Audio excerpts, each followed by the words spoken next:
What's up guys, AD back with another Destiny Child video here on the channel, and in today's video everyone we are going to be overviewing the Ragna Break Season 29 on Cloud9 2 event guide that I did put together for you all to follow. So hopefully this guide does help you out a bit. Now before we get started, make sure to leave a like on this video as well as be sure to subscribe to the channel, and of course check out channel memberships down below if you're interested in further supporting the channel. But with all of that being said, let's get started with the guide here. Now this guide we are overviewing in today's video will have the Japan skill set on it, but I'll be sure to update it and have it linked in the description box below with the global boss skill set for Lan Fei's level 30 raid. Now to get started, we have the boss Lan Fei Ragna Break level 30 skills from the Japanese server, subject to change on global. As for the tap skill, she does attack 3 targets, priority the highest HP, inflicting brand 80 damage over time, damage every 4 seconds for each buff, a max of 6, plus 1 on the targets to the targets for 12 seconds long, as well as inflicting silence onto 1 target, priority highest HP for 12 seconds. As for the slide skill here, attacks 3 targets, priority lowest HP, drive gauge charge amount minus 20% on the targets for 14 seconds long, and the drive gauge minus 200 on 1 silenced target. As for the drive skill here, she does attack all targets as well as inflicting brand 160 damage over time damage every 4 seconds for each buff, a max of 6, plus 1 on the targets to the targets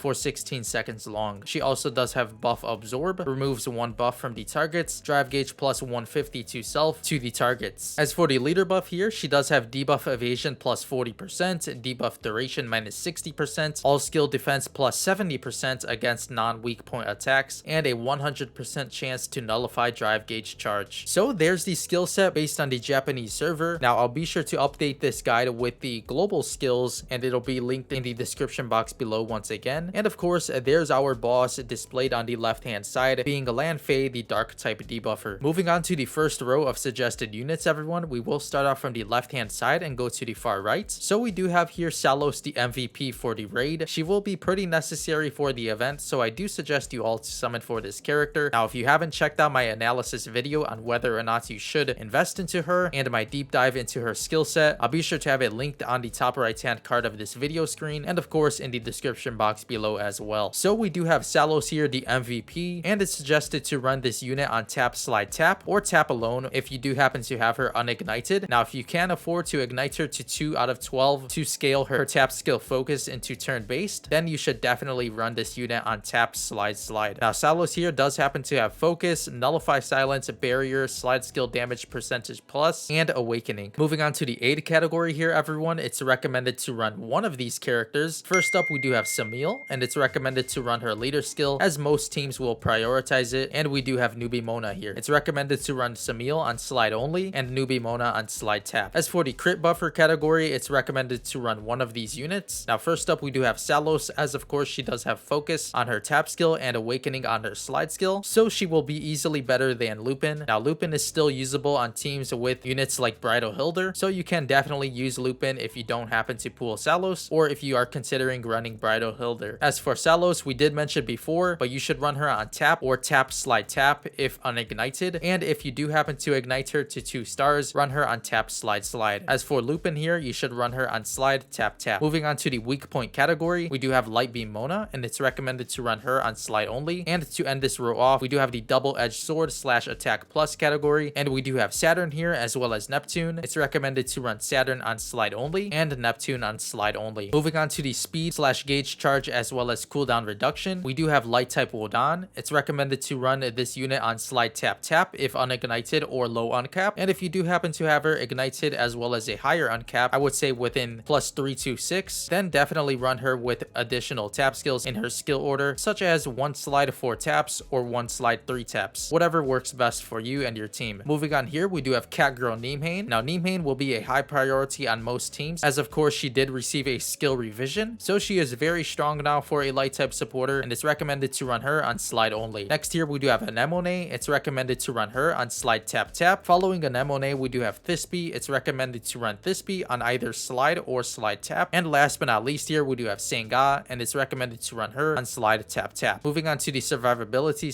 / healer category, we do have Pomona here as well as Mott, and it's recommended to run both of these units on slide only. Next up here everyone, we do have the light type attackers. It's recommended to run 1 to 2 of these units units, but for the most part, you will only be running one attacker. For the first attacker here, we do have Titania, and you should run her on slide only. Next here, we do have Lassie, and you should run her on slide only as well. Gunslinger Hilder for the third attacker, being ran on slide only yet again. Moving on, we do have Bridal Hilder here, and it's recommended to run her on slide only as well. And next up, we do have Frey. It's recommended to run him on slide only. And to end this row off, we do have our tap-based attackers, being Bassett and Cleopatra. Moving on to the notes on the far right-hand side, everyone, we do have some notes for Salos. Now, you should test Salos on tap only or tap slide tap, if not ignited. And for 2 out of 12 ignition, run her on tap slide slide. And if fully ignited to 12 out of 12, then you should run her on tap slide only. We also do have the attacker prioritization, being the 6-hit percentage base slide over the 6-hit slide, the 6-hit slide over a 3-hit percentage base tap over a 3-hit percentage base slide, the 3-hit percentage base slide over the 4-hit tap, the 4-hit tap over a 4-hit slide, the 4-hit slide over a 3-hit tap, and a 3-hit tap over a 3-hit slide. Next here, we do have when running Light Frey, make sure to use Light type Nimhain, as they do work very well on the same team. I'll be sure to put up an example of the team that's what's suggested in the Chinese Discord server. Moving on, we do have Bridal Hilder is slightly better than Sniper Hilder at the same uncap and ignition level when focus is enabled, so you should prioritize Bridal Hilder if you do happen to have her well invested into. And of course, if using Bridal Hilder, make sure to use Lupin. Moving on to the soul cartas, everyone, we do have the attacker soul cartas, starting out with what they lost. This will be prioritized for this raid, as Salos does happen to have focus, and you'll want to go for the max attack percentage plus. Next here, we do have Hello My Love, which is crit skill damage percentage plus. And last off, we do have I'm Right Here, weak point skill final blow percentage plus. Moving on to our supporter slash tank cartas, we do have Risen Set. Now this is prioritized for the debuff evasion percentage plus on your light type allies. And we also do have Showtime, the debuff evasion percentage plus backup. Last but not least, we do have Towards Deglittering Waves, which is the dark type supporter's choice. As for our sample lineups here today, everyone, we do have the top left hand team suggesting Titania, Wodan, Samil, Light Beam Mona, and Salos. It's recommended to run the leader skill of Samil and the drive order of Wodan into Salos drive and ending off with Titania. Next here to the top right, we do have the team of Titania, Wodan, Samil, Nimhain, and Salos. It's recommended to run the leader skill of Samil and the drive order of Wodan into Nimhain and end off with Titania. As for the bottom left hand team, we do have Bridal Hilder, Light Wodan, Samil, Catgirl Nimhain, and Lupin. It's recommended to run the leader skill of Samil and the drive order of Wodan into Nimhain drive and end off with the Bridal Hilder drive. As for the team on the bottom right hand side, we do have the team of Titania, Anemone, Neptune, Nubimona, and Salos. It's recommended to run the drive order of Salos, Anemone into Titania drive last. And of course, the leader skill of Titania for this team. As for the more tips area of the guide, everyone towards the bottom, make sure to test out other team compositions other than the 4 examples above. Top ranking teams will have meta compositions to follow, as well as the Change of Air Soul Carta and the Shaman's Tan Soul Carta are great options for your skill buffers. Also, we do have please make sure to read the skill sets of your units to fully understand your character.